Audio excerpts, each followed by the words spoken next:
This evening's talk is on the higher criticism, which means the higher frequency criticism is what you receive. In other words, how to deal with life or people, when you're on the end of a criticism, a rebuke, telling you off, telling you're doing something wrong. And how do we deal with that in a wise, positive way? And what does it really mean? Why is it that people get angry, they get stubborn? Because when people don't know how to deal with criticism, it means that errors aren't fixed. Sometimes stupidity just keeps on going, and just the whole world suffers because people just don't know how to listen. I don't know how to filter just what is fair criticism, or what is just like a personal attack. And so today I'm going to talk about that, but it's also going to reveal, I hope, some of the underlying reasons, the psychology of why we get resistant to the advice of others, and why that is because of our silly egos and our identification with our pride, and just how that is a great obstacle for growth, a great obstacle to finding truth, and obviously that when there's no truth being found, there's all the consequences of ignorance, delusion, stupidity, which creates a lot of suffering for yourself and suffering for other people. So it's how to deal with criticism. The problem sometimes is that when someone criticizes us, sometimes they catch us in a wrong mood, a wrong time, and we're not really open to it. But for many of us, even if it is the right time, even if it is fair criticism, and even if someone is really having your best interests at heart, still we don't know how to deal with it.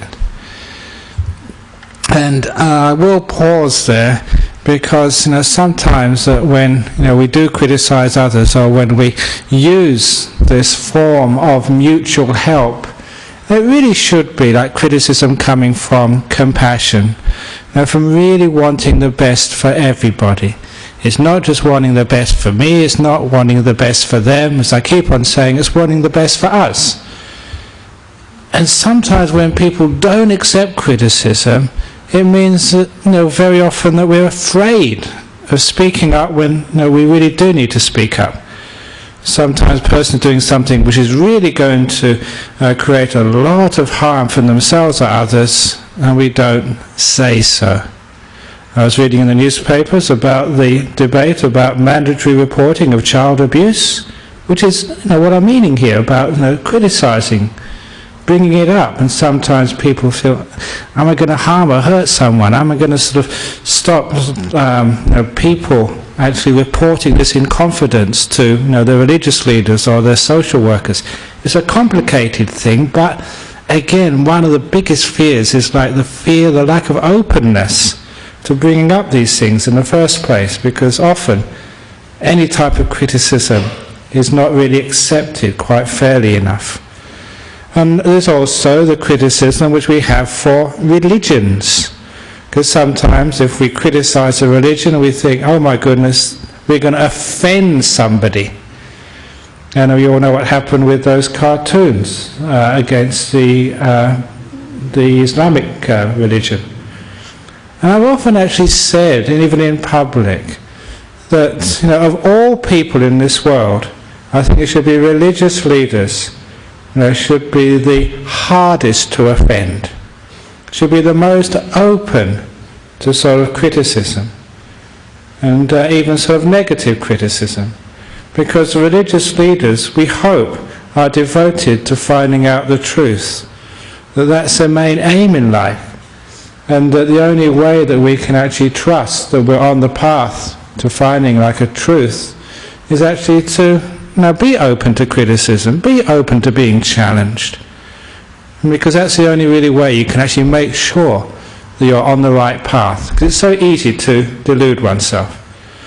So I'm really very open to actually having people being empowered, encouraged and free to fairly criticize religions, just as we fairly criticize politicians And my goodness, those politicians, they must have such thick skins. What they get in the newspapers and in the media, my goodness, you have to be just so, thick-skulled. I'm sure if they did some anatomy autopsy experiments on people like John Howard and Mr. Bush, their skulls are probably about a centimetre thicker than sort of other people's skulls after so many years in politics. So certainly their ears must have been very good about selective listening, because sometimes what they hear is very, very, very unpleasant, and sometimes you put yourself in their position. And sometimes it's intolerable. Sometimes I wonder how they can actually survive like that. But anyhow, that's other people. We're talking about ordinary human beings now. And when we're criticised, what is our usual reaction to that? And why is that? A lot of times that as soon as somebody criticises us or points out a possible fault, very often we just don't even listen in the first place. And because we don't even listen, we're actually stopping the opportunity for actually maybe improving ourselves, lessening our delusion, finding more possibilities for happiness, finding opportunities for reconciliation with people who we fell out with, and living a more happy, more peaceful, more tolerant life. Simply because we just don't listen when somebody criticises us. But why actually is that? Sometimes it is because very often, that the criticism is always taken actually personally, as if that is an attack on so-called me. And that is the biggest problem here, that when we associate our actions and our deeds as being a fixed, permanent me, a self. And one of the most important parts of the Buddhist part, especially in meditation, is keeping on looking at this thing we call the ego, what we take ourselves to be, the self.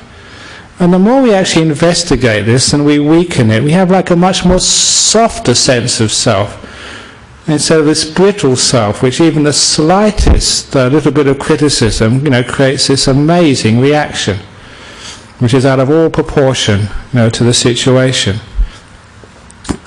So we can actually develop this sense of instead of a fixed identity, a solid identity which needs to be protected at all costs, a much more soft, malleable sort of sense of who we are, our identity, where we fit in, what our group is. And that way that we can become more open sort of to criticism. Because often we identify just with our views, our ideas, who we think we are.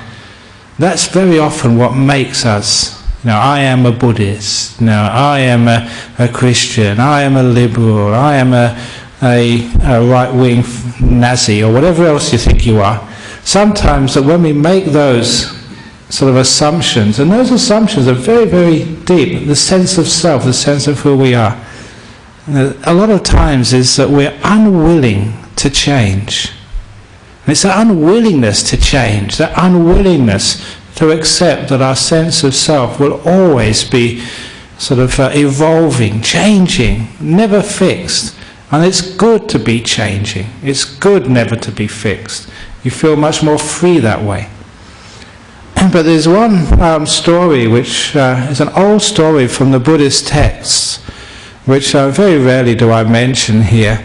It's a simple story, but it's stood the test of many, many centuries, and it's very indicative of why it is that people get so stubborn sometimes. They just won't listen. And it's a story of these two people, two poor villagers who decided to go sort of a long distance away to try and find their fortune. And they heard that there was this abandoned town. And when people abandon a town, they may find something there. So they went into this abandoned town, not quite sure why. People just left this ancient city. And while they were walking there, they found some hemp. Now the hemp, they have this little reed, and they strip off the bark, which is like a fibre which you can use for, these days making rope. In those days, like making thread, to make some hempen thread. Just similar, but not quite the same to the type of fabric we use in jeans. So they found this discarded hemp which no one wanted. That'd be worth a few bob, as they say. So they both collected it all up and they started carrying the bundles of hemp.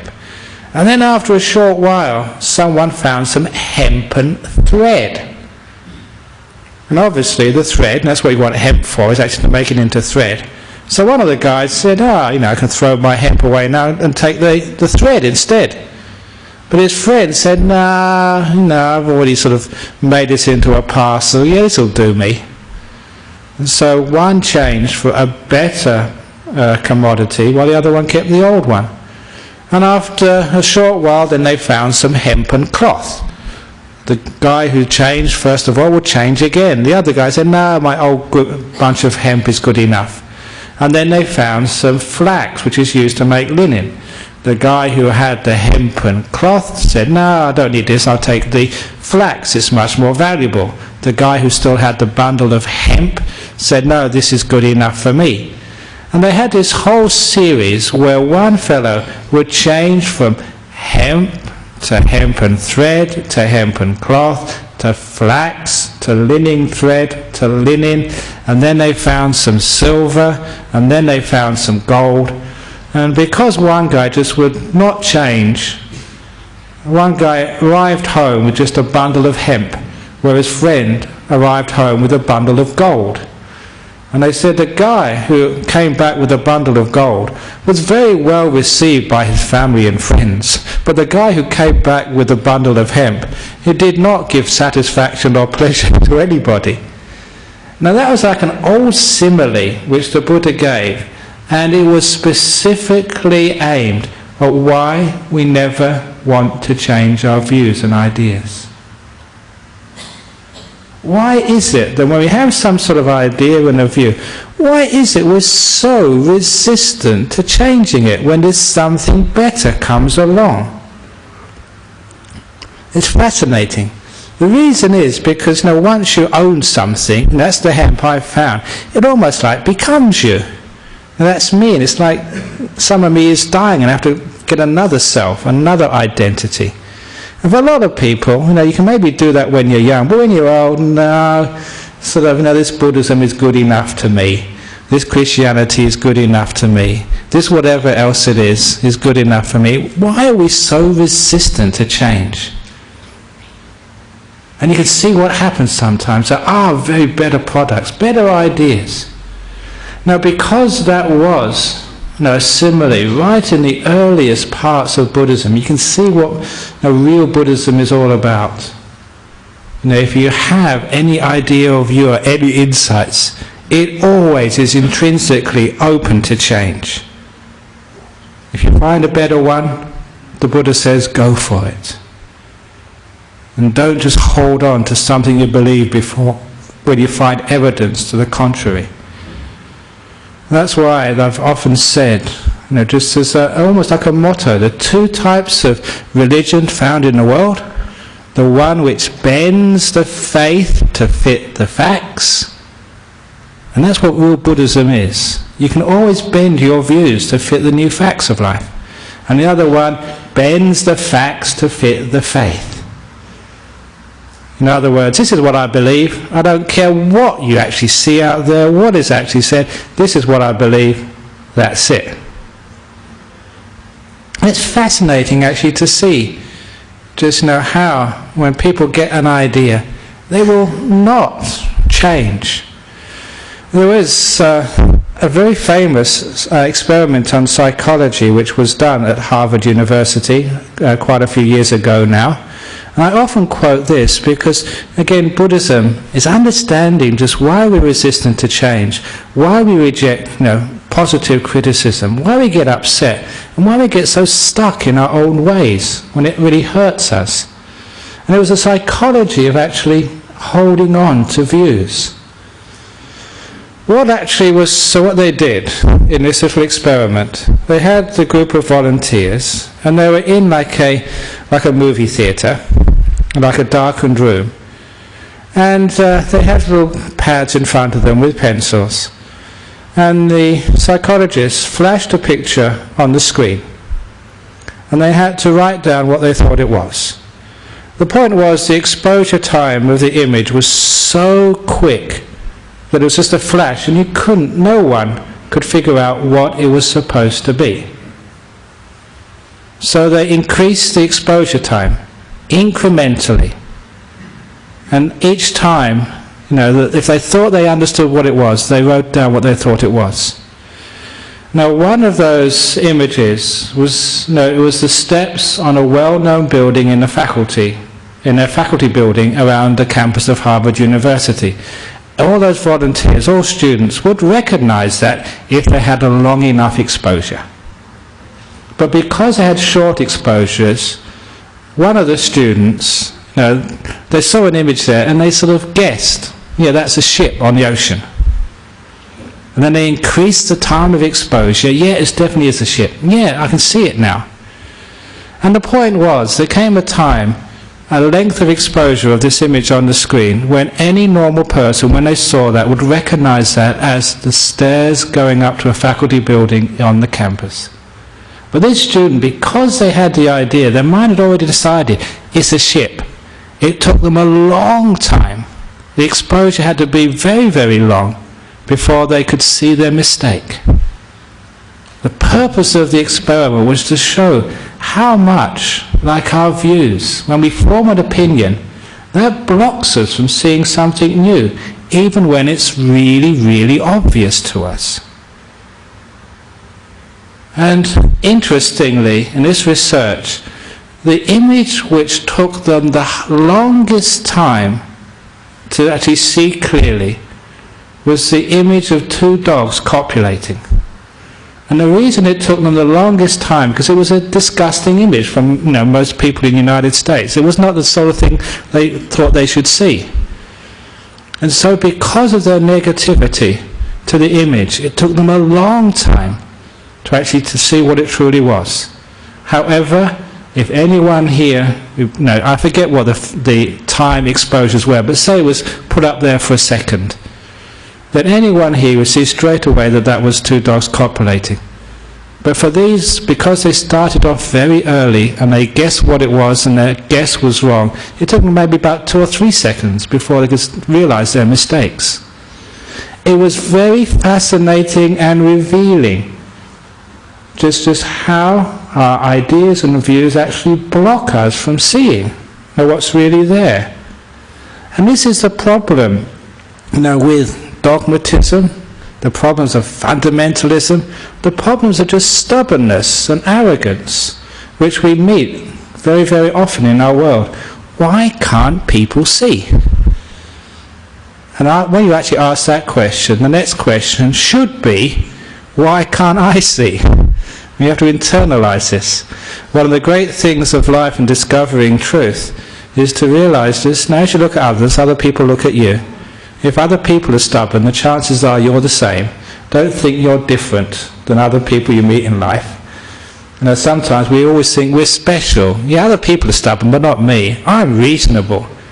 Especially if you're a Buddhist. Yeah, we Buddhists are tolerant, not like those Christians or those Muslims. But ask yourself, always challenge yourself that way, because otherwise, sometimes you are being dogmatic and you're not really being fair. It's an example of this, this amazes me, that some years ago, people were taking these photographs, when especially, these are Buddhists I'm talking about, and they went to some of these holy places, like in India, and even here, and now and again you get these little spots on the images. And people were going around and say, look at these are like really weird and strange. They look like little circles. And sometimes you get many of these and they say, wow, these must be devas, Buddhist angels. And that was really interesting for me when I first saw these.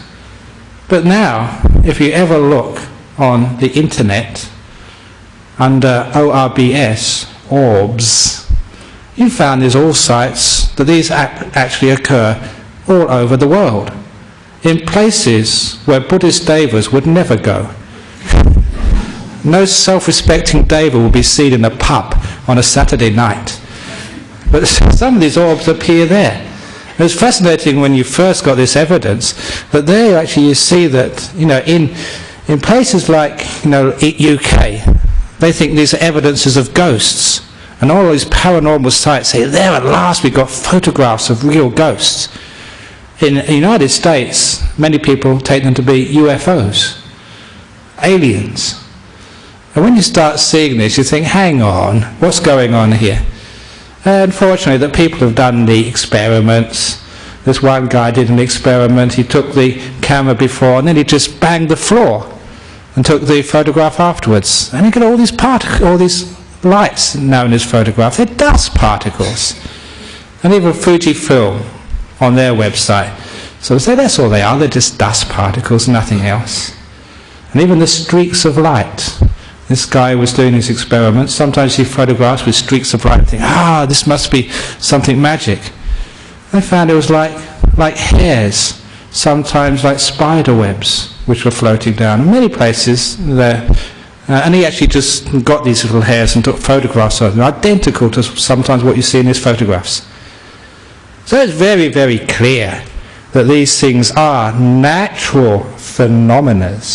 However, people still, no. These are devas. You know why? It's because it was caught on their film. Or it was around them, or sometimes around their favourite monk or favourite nun. And this is why sometimes the power of belief is just terrible like that.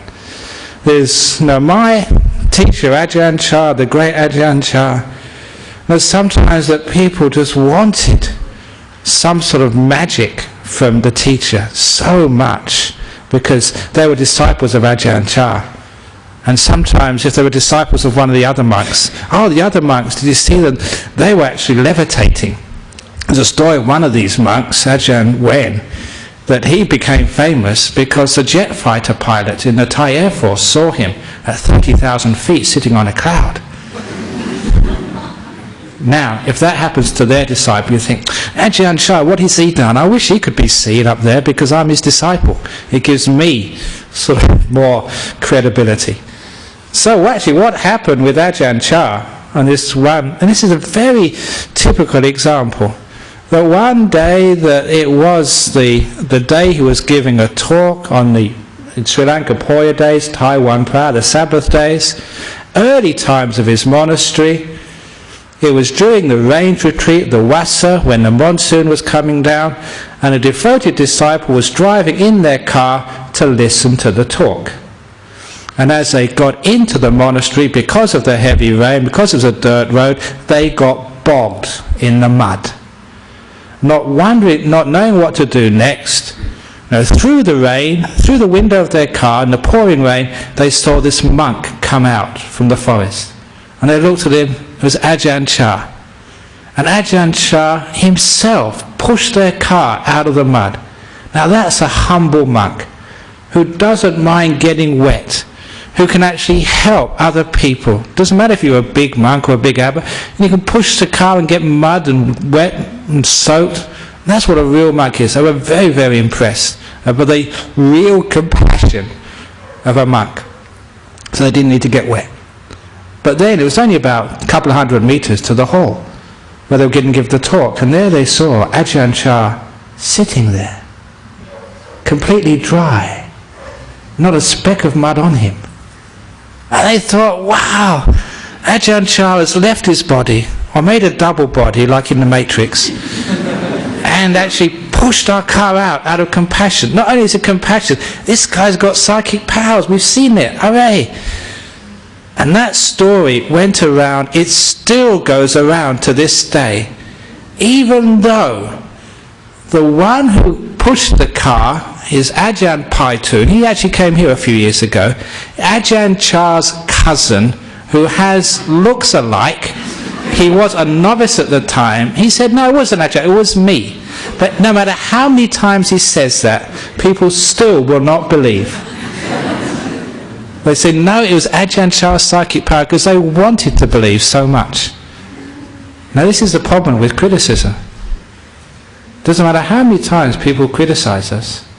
If we want to carry that hemp, Doesn't matter if we see gold there. We will not throw away that hemp to carry up the gold, which is far more valuable and worthwhile, simply because of what we want to believe. And why would they want to believe that? Because they were a disciple of that monk. It was their ego. They had a vested interest, their pride, in believing their teacher had psychic powers. That's why the stubbornness, the arrogance, the inability to receive criticism is very much connected up with our sense of self. The stronger our pride, our arrogance is, the more that we'll reject any form of advice or criticism from people. Which is why I read in a psychology review, and I still keep in contact with this, because I like to use modern science and modern psychology just to reinforce, the message which you see from Buddhism 2,500 years ago. Now, how to live your life and how to deal with people. Buddhist psychology told me what I knew already, that if you do want to criticize someone, you've got to butter them up first of all, flatter them. So, and this is great advice on how to deal with your boss, if your boss is your wife or your husband, there's many types of bosses in this world, or your boss is myself or whatever, you've got to flatter them first of all. Because when you flatter them, almost like massaging their ego, and then afterwards you can actually criticize them, and it's amazing, they will listen then. Because it doesn't, you've already approved of their sense of identity, who they think they are, you're okay, you're my friend, yeah, you're really great. But there's a little thing which is just messing up a little bit. People would accept that then. Now you try that before you actually criticize, say, your son or your daughter, 13 or 14-year-old, because they're misbehaving, because that's their nature to do so. Or your wife, your husband, your boss, or whoever it is, and you have something to say to them. Now, if you really are kind to them, focus on some good part of them, some part of them which you really respect and which really is respectable. It's amazing that afterwards, that criticism which you have to give eventually, then you slip that in. It's amazing how they will accept that. It's just the same as you would accept it. But if someone comes up straight away and says, you're really ugly, you're sort of stupid, you're terrible, then of course we won't accept that. We reject it. We reject the criticism. We won't even look at it. We won't even entertain the possibility that it's true, because it's too much of an attack on our sense of self. It's wonderful to know that your sense of self is always changing, will always change. Which gives me an opportunity to, one of those very funny stories, and there's only a limited number of funny stories I have, so if you come here every week for the last 5 years, you'd have heard this before, for sure. But please don't criticize me for that. And that's that wonderful occasion when I think it was Oscar Wilde. He came out of a club in London one night, totally drunk. And it was this Victorian woman, or early Edwardian aged woman, passed him by and looked at him, just staggering out of the club into the London street, and said, "Sir, you're drunk." And his reply was, "Madam, you're ugly." But then, he's a very smart man. He said, "The difference between us is in the morning I will be sober." A very clever put down. But the reason I mentioned it now was that actually shows you the reason why telling a person you're drunk didn't really hurt that much, because he'd only be drunk for a couple of hours and then he'd be fine again. But telling someone you're ugly, that really hurts, because you're going to be ugly for life. Unfortunately, as a Buddhist, even ugly for this life doesn't mean you're going to be ugly in the next life, so even that's temporary. As long as you know that the sense of self is always changing, then whatever criticism you get, you don't take it so personally. Which is one of the reasons why, as a Buddhist, when someone criticizes, say me, and say you are stupid, you actually ask, this is one of the ways we're taught, you ask, what is stupid? What about me is stupid? Is it my body is stupid? Or is it my memory is stupid? Or my consciousness is stupid? Or my will is stupid? What actually does this thing, stupid, mean? Because what you're actually doing there, you're taking away the idea of like a self, like there's something terribly wrong, an eternal me, a soul, a self, which is stupid. Because if you have that idea, like a permanent essence, who you basically are, if someone calls that stupid, then that is a big worry. Because it's like even worse than being called ugly. It's not like in the morning I'll be sober. If you have a sense of self and your sense of self is defective, then you're stuffed. Because you'll always be ugly, you'll always be stupid, if there's that permanent sense of self there, that permanent me. And this is actually the basic reason why people just reject any type of criticism, because they take it as a criticism of their essential being. So when you say, what's stupid, what's ugly, what's ridiculous, that little investigation sometimes stops the whole rejection, the whole idea they're criticizing me. And instead you understand they're not criticizing me, they're criticizing an action, a speech, something I said, something I did. But that is not me. You're actually separating out the action as something which is maybe a one-off, a two-off. To make the point again, a very old story, but very beautiful story. The old simile of the two children in the supermarket checkout. Two children in the supermarket checkout. One child drops a jar of honey, smash on the floor. About the same time, actually I don't know if I said this here very recently, but I say this overseas a lot. The other child, parallel counter, at the same time drops a carton of milk, smash on the floor. The mother of the child who dropped the honey said, "You stupid boy." The mother of the child who dropped the milk said, "That was a stupid thing you did." And there's a huge difference between those two responses. First, the mother is saying, "You stupid child," as if the whole being is stupid. And I'm sure you've heard that criticism yourself many times personally, and how it feels. "You stupid wife. You stupid monk." As if like the whole thing is stupid. And because you believe there's a me in there, a self in there, you do really feel bad about that. And lots of the time it becomes unacceptable. So a lot of the time you just react back. "You call me stupid, let me tell you a few things about you." You reject it, and it gets into an argument, it gets into bitterness, and eventually it can even get into a war. But instead of that, the other response, "That was a stupid thing you did." Now that's far more Buddhist.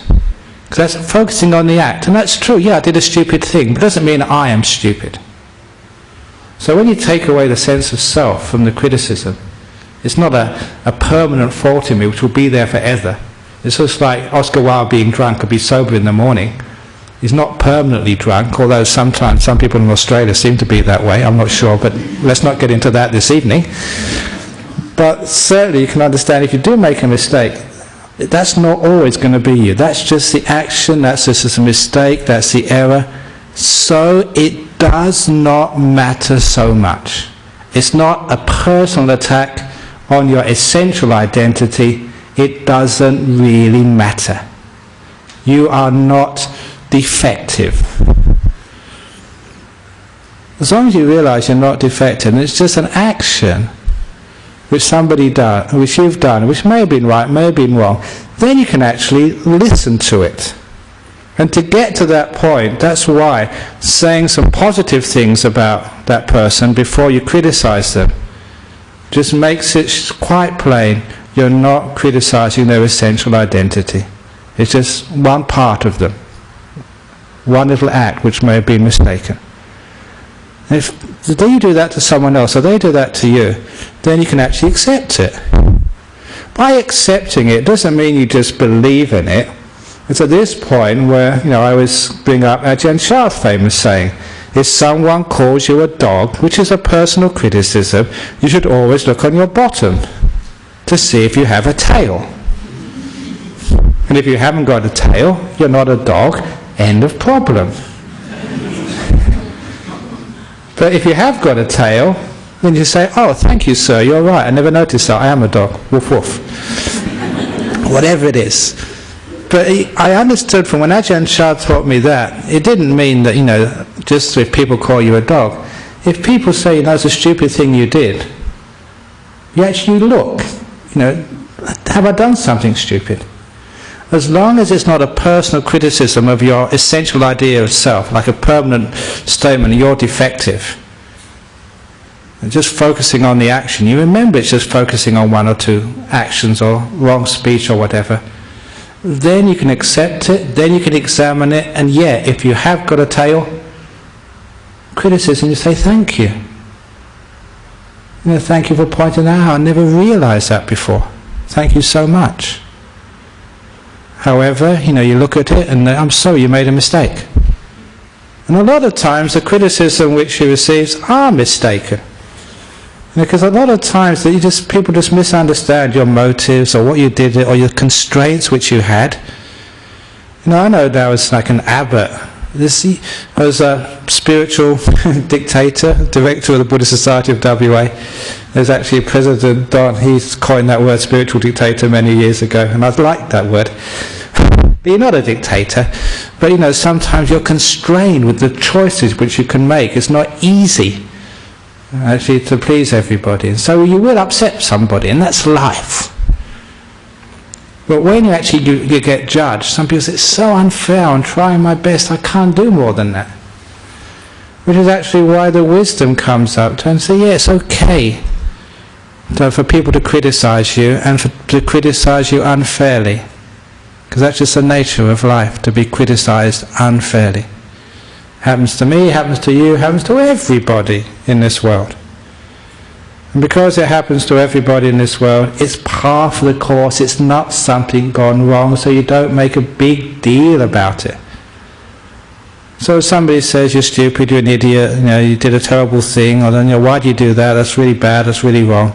Number one, you realise that's not the whole of you, there's much more to you than that. So it's just an event which they criticise and not the essential you. And if they're wrong, you just let it go. Thank you very much. But at least you listen.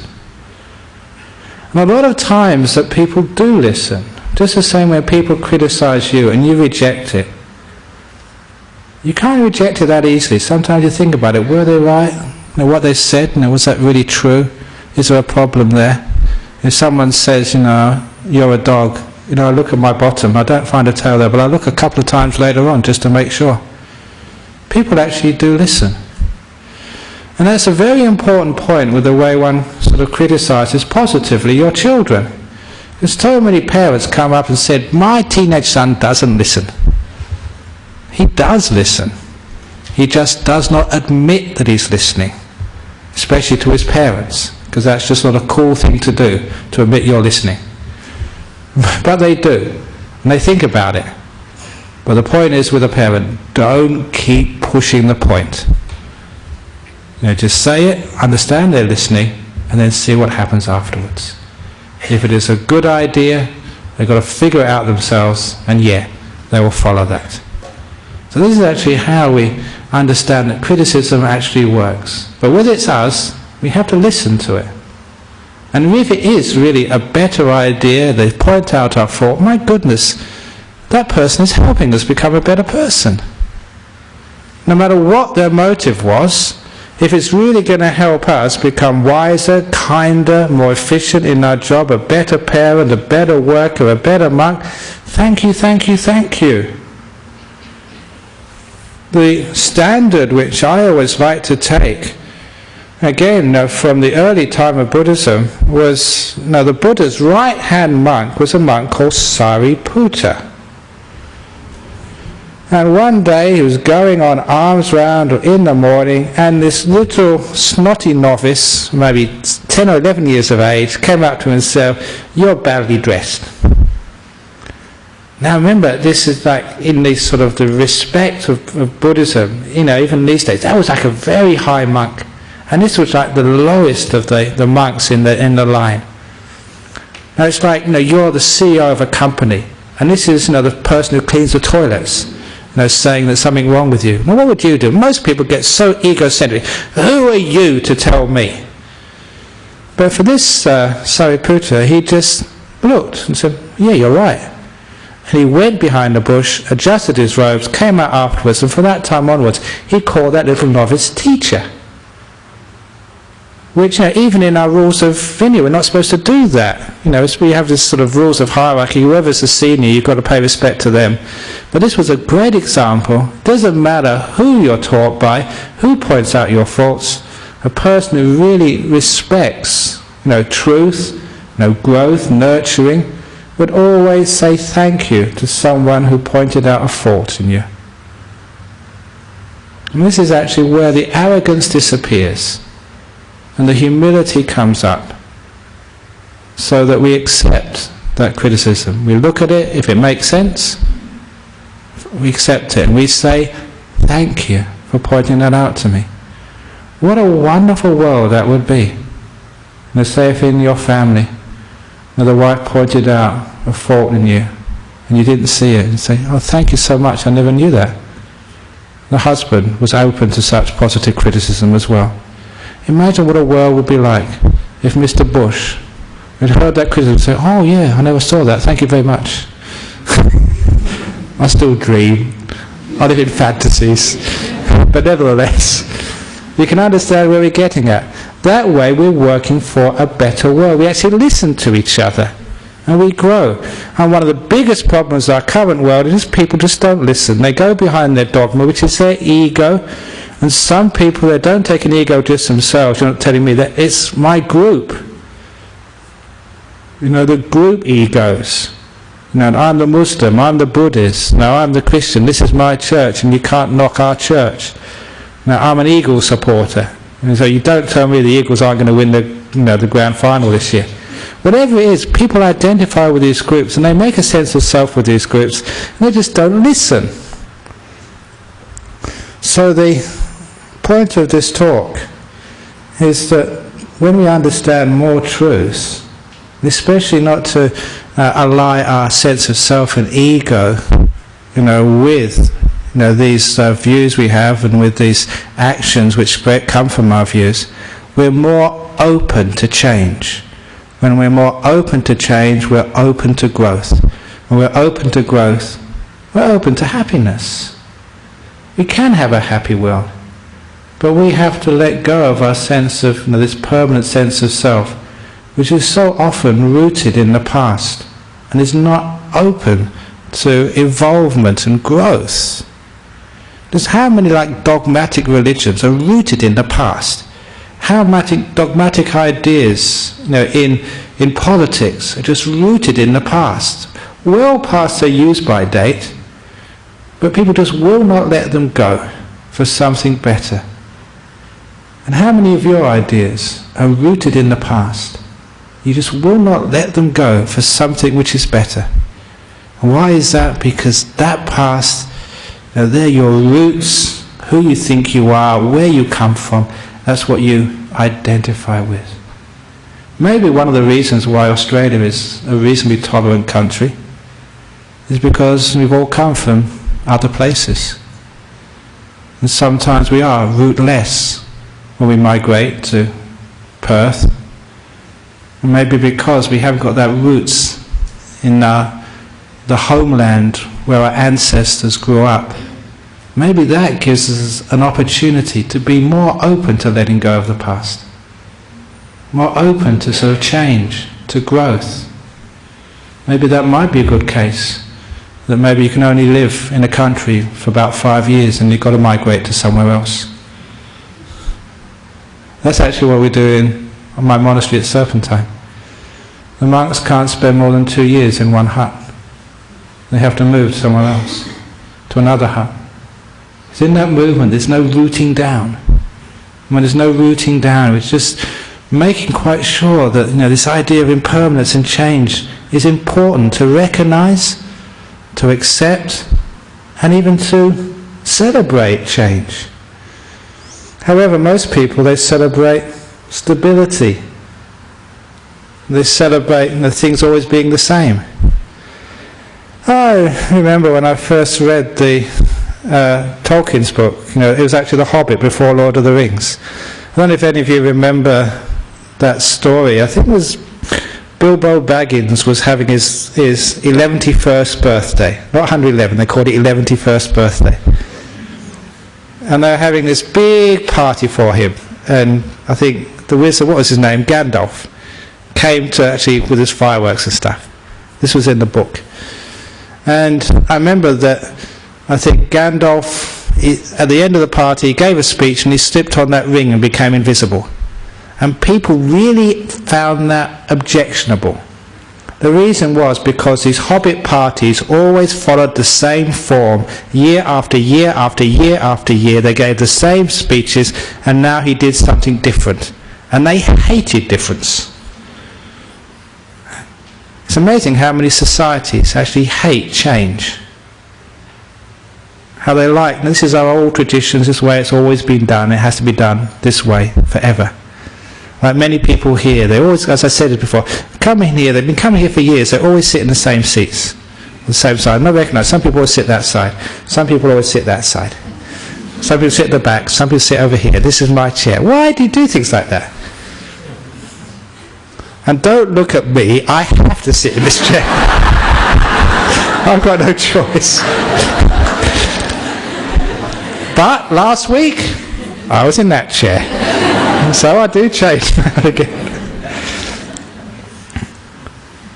Because one of the other pillars of Buddhism is like impermanence and change. Now, all things are subject to change. They flow. They're ephemeral. And you can't sort of stay in one place too long because you are getting older. People are getting sort of born. Things are changing. Why can't we embrace change more? When we actually embrace change in our own bodies, and celebrate getting older, celebrate the changes in our life, the changes in sort of even in our mind, our brain, to celebrate Alzheimer's when it comes. What a wonderful thing! I don't have to remember anything anymore. I don't know. I always say that Alzheimer's is the only problem with Alzheimer's is to the relatives of those with dementia. They're the ones who get challenged by it, much more than the person themselves. I don't know if that's true. Maybe when I get dementia, I'll forget I ever said that. But anyway, why can't we embrace change in our views? So we can not have to be so perfect. And that way we can be open to criticism. We can listen. And when we listen, we may hear something which is going to make us grow further and more closer to something which is good. Why can't we understand that the idea of impermanence and flow gives the opportunity for growth to the better? When we don't accept change, we always tend to slide in the opposite direction, to things which are just worse and stagnant. When a pond is stagnant, it gets very smelly and even toxic. When it flows, it's always fresh. So why can't we have a mind which always flows? Which can let go of the old hemp, to get the hempen cloth, to get the linen, to get the silver, to get the gold. Why are people so stuck? So when we understand those two of the basic functions, or two of the basic core teachings of Buddhism, there's non-self, you're not a solid entity in there. So you can accept criticism. Who are they criticizing? If they say I gave a stupid talk, that was me yesterday, not me now. Always changing. Or why can't we also accept that change? Because that's a way of growth. We can leave aside the past. We can forgive it and let it go. Because what is guilt anyway? It's hanging on to old criticism, which is past its use-by date. That's called guilt. And anger is holding on to the criticism of others, which again is past their use-by date. Sure, they sort of were really cruel or thoughtless, but that was yesterday. That doesn't mean they're cruel and thoughtless now. Why can't we allow them the chance of changing? Why can't we allow ourselves the chance of changing. Because only in change can there be freedom from the past. Can there be growth? Can be the inclination to the better. That's why that sometimes that criticism, when we understand what it truly is a very, very positive force.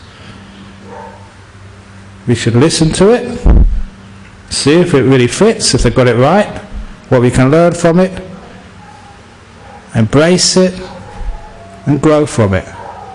Instead of always just rejecting it out of hand, simply because we don't want to change, we're stuck in the past, we're stuck in an idea of ourselves, we just don't want to see. I have to say that as a religious leader, because again, too many people of religion, especially, and of politics, and each one of you as well, sometimes we're so unwilling to grow. We stick in the past, we have our dogmas, even in science we have those dogmas as well. If that's what you have, the growth, the progress will be limited. And you can see just how people hang on to that past at all cost, fighting wars. How many sort of religions look to the golden age? Yeah, years ago it was such a wonderful time. Even when I say that in my monastery, when I was a young monk, all my monks, here he goes again. When I was a young monk, it was actually terrible, eating those old frogs and rice, and enjoying those mosquitoes. It's actually much better now. Because it's growth. So why do we linger on the past? Why can't we change? So all of you, say Sri Lankans here today, you've come to Australia. You're Australians now. So who are you going to support in the World Cup? Cricket. I challenge you. I was born in England. Who am I going to support? I was wonderful being changing. So I usually look at the results, or at least the half-time score, whichever team is winning. That's the team I support. You have much less suffering that way. So we don't hang on to the past, we don't hang on to the views, and so that we don't get hurt by criticism. Instead, we grow from the criticism. And if Buddhism is supposed to actually lessen suffering and create more happiness in this world, what a better way to create happiness in this world, to understand what criticism is. I'm not saying how to give it, how to receive it. I know that many of you here, you're so generous with your criticism to others. You have to know how to receive it as well. So we often do generosity, but that's not what I'm talking about this evening. I'm talking about being on the receiving end.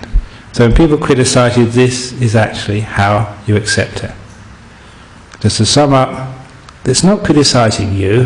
There's no one in there to criticize. I mean, it's my body they're criticizing, my ears they're criticizing, my brain they're criticizing. It's just genes, the brain, all done by DNA, nothing to do with me. So you don't take it personally. It's an act, and that whole criticism is a positive reinforcement if you know how to use it.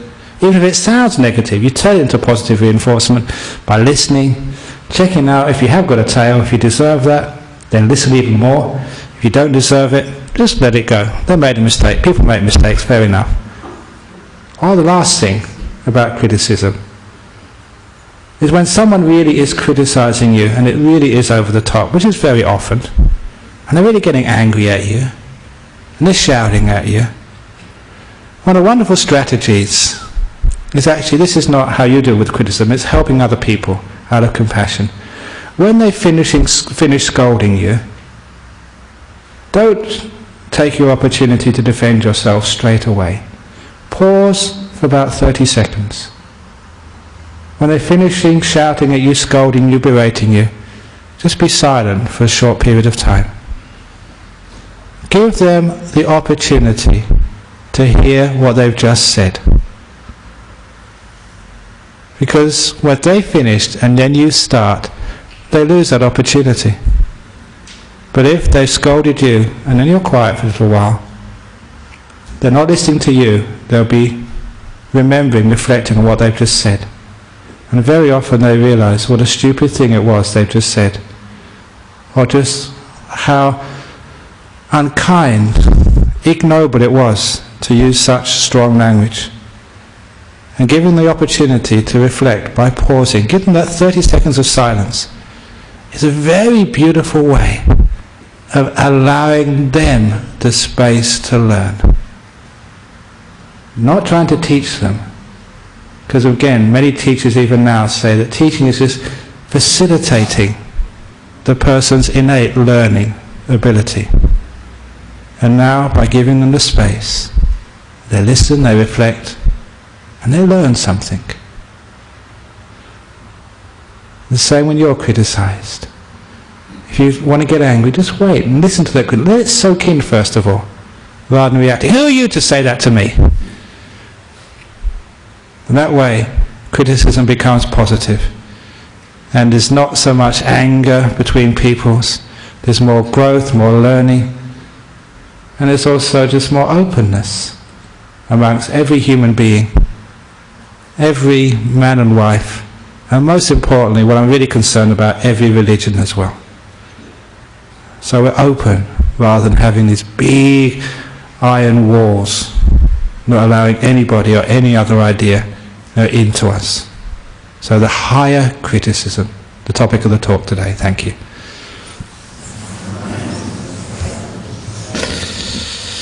Okay, has anyone got any comments, or criticisms about what I've just said? Any comments about this evening's talk? Yeah, go on over there. Why do you always wear your robes the way you do? They always fall off your shoulder. Yeah. It's a bit of hassle. Yeah. No, it was our tradition. And one of the reasons is usually you're supposed to sit, these were actually made for meditation. So when you sit still, they don't fall off. But, usually when I'm giving a talk, this is just basic public speaking. You've got to engage the audience. And so I'm looking at you. If I'm answering your question, I'm looking over here. It's not only is that really rude, but it means that, I'm not engaging with you. When you're giving a talk, you have to engage with the audience. So that's what I do, move around backwards and forwards. And when you move around backwards and forwards, come on, there it goes. That's why it falls off. Just part of the course. It's impermanent. It changes. What's not?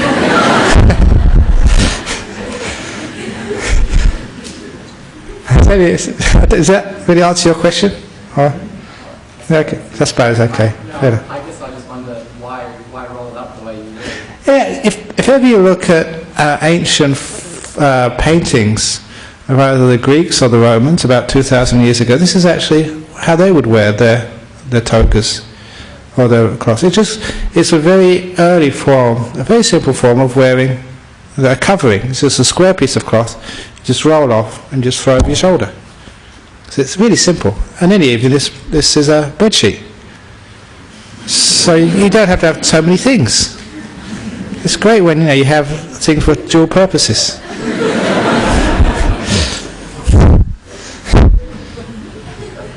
Okay. Any other questions anywhere?